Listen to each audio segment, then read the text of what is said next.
David Ortiz is the greatest designated hitter (DH) in Major League history, and the Red Sox started their DH history with a player who was a remarkable talent that eventually entered the Baseball Hall of Fame and later prison.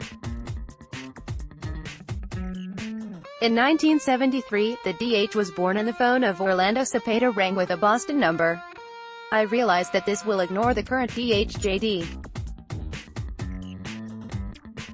Martinez, but Ortiz certainly will have his off day. A look back at two great hitters. Just how good was Cepeda? In 1958, Cepeda was the National League Rookie of the Year with the San Francisco Giants.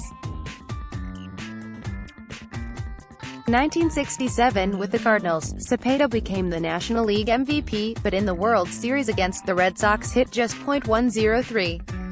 And Cepeda could hit with a .297 career average and 5 seasons of 30 home runs, including leading the NL with 46 in 1961. The numbers for Ortiz are extraordinary, and even more extraordinary when you look at Ortiz's final season when the slash was 38/127.315 at age 40.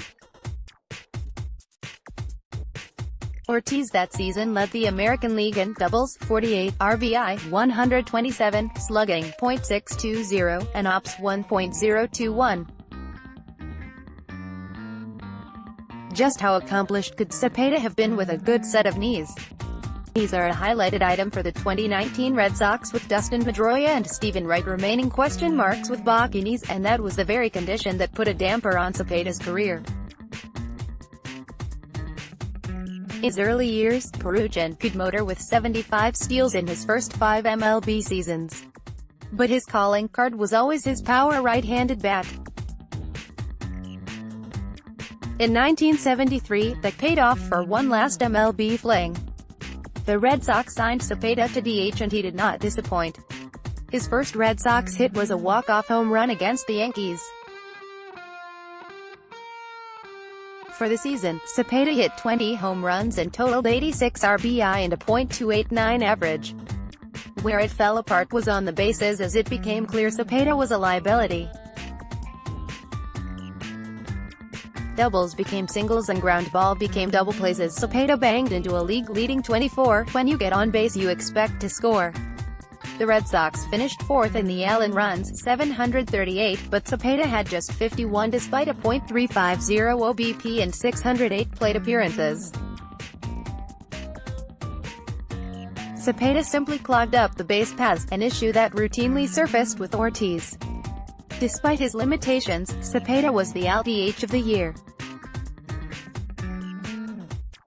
Cepeda lasted deep into spring training in 1974 before being released, and then went on to play in the Mexican League and for the Royals in late 1974. After hitting just .215, it was over for Cepeda, but then the sorry tale of post-baseball surfaces. Pick a problem? Broken marriage? Check. Drug use? Check. Drug smuggling? Check. Assault? Check. Prison time? Check. The good news is Cepeda rehabilitated himself and eventually worked his way back into the baseball establishment, primarily with the Giants, but for one season Cepeda was the man at DH. Next, Boston. Still among Craig Kimbrell's suitors, Cepeda is a classic what-if regarding his baseball history.